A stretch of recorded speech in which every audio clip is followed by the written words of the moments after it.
చెప్పాలంటే ఎస్ ప్రజల పక్షాన నేను ఉన్నానని వచ్చాడు. ప్రభుత్వం కూడా భద్రాచలం శ్రీ సీతారామచంద్ర స్వామి ఆలయ అభివృద్ధికి ప్రభుత్వం కట్టుబడి ఉందన్నారు ఎమ్మెల్యే తెల్లం వెంకట్రావు. ఆలయంలో డిజిటల్ సేవలు, అన్నదానం, ప్రోటోకాల్, వస్త్రాల సమర్పణకు డిజిటల్ విధానాన్ని ప్రారంభించారు. ఆలయ అభివృద్ధి కోసం అనేక సేవలను తీసుకువచ్చిన ఈవో రమాదేవిని ఎమ్మెల్యే అభినందించారు. భక్తులంతా సులభంగా స్వామివారి దర్శనం చేసుకున్న వెంటనే అన్నప్రసాదాన్ని స్వీకరించేందుకు డిజిటల్ సేవలు ఉపయోగపడతాయన్నారు ఆలయ ఈవో రమాదేవి. డిజిటల్ సేవల ద్వారా ఎంతమంది భక్తులు వస్తే అంతమందికి అన్నదానం అందిస్తామన్నారు. ప్రస్తుతం ప్రతిరోజు 500కు పైగా భక్తులకు అన్నదానాన్ని అందిస్తున్నామన్నారు ఈవో.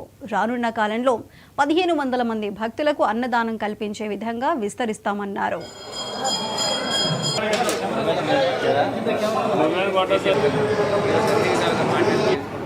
ఈరోజు డిజిటలైజేషన్ ఎలా అయితే చేసామో అన్ని విధాలుగా మానిటైజేషన్ చేసుకుంటూ భద్రాచలంని డివోటర్స్ని ఎలా అయితే అభివృద్ధి, మనం వచ్చిన వాళ్ళని ఎలా రిసీవ్ చేసుకుంటే ఎలా అయితే అట్రాక్ట్ చేస్తారనే దాన్ని మేడం గారు కూడా చాలా వరకు స్ట్రీమ్లైన్ చేశారు. ఈ స్ట్రీమ్లైన్నే ముందుకు తీసుకెళ్ళుకుంటూ వాళ్ళకి అన్ని సౌకర్యాలు కల్పించే విధంగా, దీంతో పాటు వాళ్ళకి మన భద్రాచలంలో అన్ని సౌకర్యాలు కల్పించే విధంగా మన సౌకర్యాలు కల్పించాలని ఈవో గారిని మేము అడగడం జరిగింది. ఈవో గారు కూడా చాలా వరకు చాలా ఫెసిలిటీస్ ఈరోజు ఇంప్రూవ్ అయినాయి. భద్రాచలంకి ఈరోజు డివోటర్స్ పెరిగారు. మనం గౌరవ ముఖ్యమంత్రి గారు కూడా దీని మీద ఫోకస్ చేయటం, గతంలో ఆయన ప్రమాణ స్వీకారం చేయగానే భద్రాచలం శ్రీ సీతారామచంద్రస్వామి సన్నిధిలోనే ఏవైతే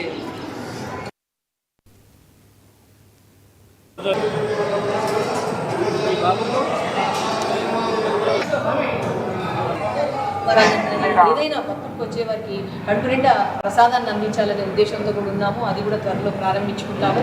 వచ్చే భక్తులందరికీ సౌకర్యాలతో పాటు ఇక్కడికి వచ్చే భక్తులకు రాగానే మనకు ప్రోటోకాల్, అందులో చాలా ముఖ్యమైనటువంటి వ్యవస్థలు మనం ఇంతకుముందు ఏర్పరచుకున్నాం. ప్రోటోకాల్ వ్యవస్థ ఏర్పరచుకుని ఏ డిపార్ట్మెంట్కి ఆ డిపార్ట్మెంట్ ఒక రికార్డ్స్ మెయింటైన్ చేసాం మనం.